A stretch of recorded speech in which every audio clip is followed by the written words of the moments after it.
Team 30 assigned in Carmen, Davao del Norte. Praise the Lord mga igsoon. So, among schedule within a whole week. So, sa Lunes is MR sa ilang Sister Rachel Sina. Sister Rachel Sina. Then pagka hapon is home meeting sa ilan ni Sister Junita sa Alauna. Then pagka Tuesday, wala man may buhat anak kay free time. Then Wednesday is Tuesday di ay pagka 5 p.m. sa ila Sister Ana home meeting. Then Wednesday is sa Mangalkal mga igsoon. Sa Wednesday, Mangalkal sa ila Sister Gemafel and Sister Mawig. Then pagka Uybis, Sister Kuray pagkahapon. Then Friday is MR ila Sister Mimi. Then proceed sa San Isidro, Liboganon and Guadalupe mga igsoon. Then Saturday is Bible reading sa Katipunan. And among nawagtays is 18 kabuok. Then we hope nga ang pagpangatiman sa mga igsoon is mapadayon mga igsoon. So tuyog tumong sa atong Ginoo nga mapalapad ug mapadako ang iyang buhat o pinaagi lang sa atong kooperasyon. So salamat sa Ginoo nga in this 1.5 month long propagation, even though there are so many trials and challenges, circumstances, nagpabilin ming magpasalamaton ninyong kanan mga igsoon sa pagpangatiman. Inyong pagpangatiman is dili gyud maasoy mga igsoon. So walay laing bugtong pamaagi o aron matuman sa atong Ginoo ang iyang pamatigayon is maulang magpagamit ta atong ihalad ang atong tibok kaugalingon sa Ginoo mga igsoon.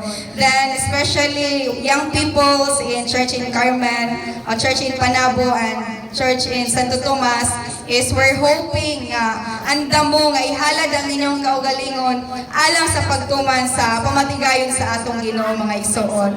O as ang atong gitakal sa atong pursuance yesterday is we need to remember our Creator in the days of our youth mga igsoon.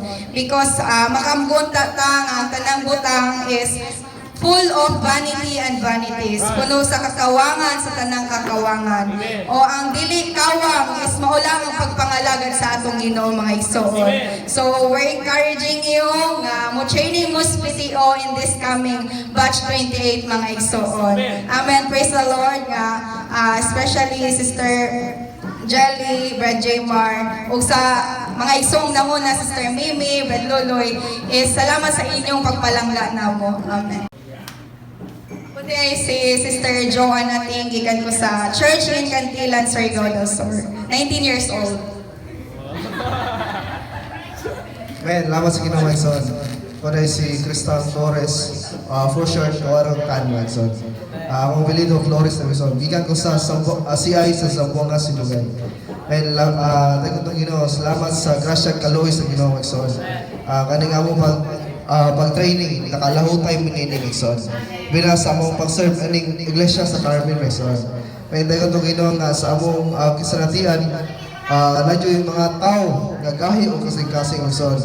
Salamat sa Ginoo mga igsoon. Ang kinahanglan ni mga tao mga igsoon, pag-ampo mga igsoon.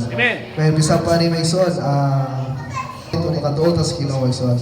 Bisa pa rin sa among paglakaw mga igsoon, bisa pa sa among gibilin mga igsoon. Bisa pa rin among napaptasay mga igsoon. Kailangan matimanon nga ni mga igsoon.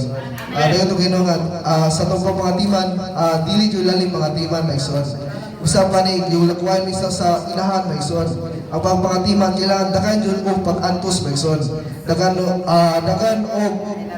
pagpakaon para alon nga mudako lang sa igsoon. Mga igsoon o nai-respetado mga igsoon. Nangana sa pangatong pagpangatiman sa mga igsoon. Labi na sa ilang kaintang kabalutang musabot sa ilang kaintang mga igsoon. Binasa sa mong ibilin unta napoy nga magpabilin mga igsoon. usa pa ning 18 ka ang kalang nga na-baptize uta kaning tanan maigsoon usa ni mao ni namang makapabilin maigsoon. Usa pa maigsoon daw yung kalipay na ko maigsoon nga kaning 18 ka kalang nga makapabilin maigsoon. Mahimo yung buong testimonyo maigsoon nga makalahot tayo sa iglesia ng kinabuhi maigsoon. Uta encourage mo tanan maigsoon sa tumpang pangatiman, dili kita nayunay pure nga kasing-kasing maigsoon nga mga timang sa mga kaigsuonan. Labi na sa mga YP, isa pa sa mga nuance, isa pa sa mga tanang igsoon. Labi na sa pagbisita sa mga igsoon.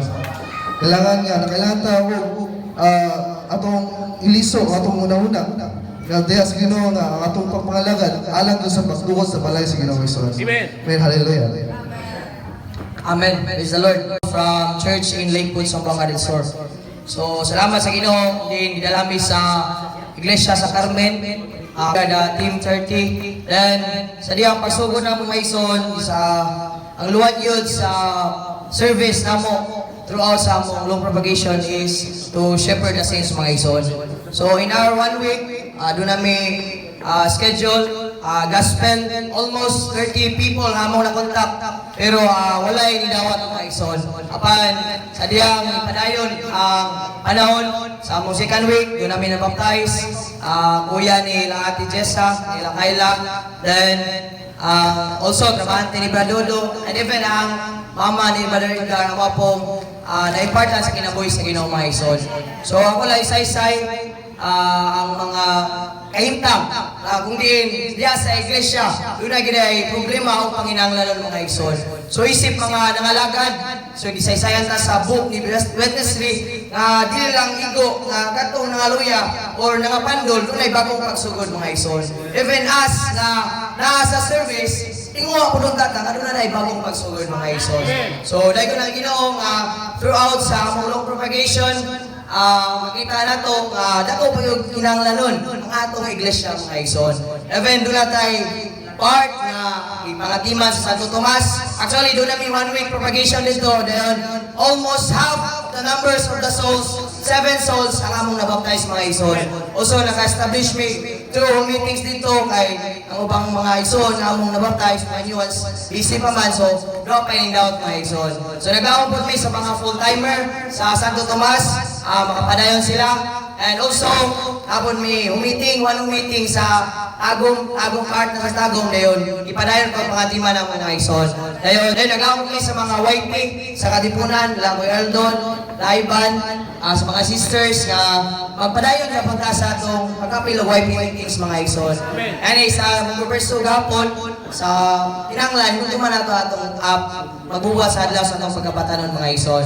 And also sa mga YP sa Carmen, na Edgar, Ate Jessa, kay medyo kinahanglan pag yung dako buhat na rin mga igsoon.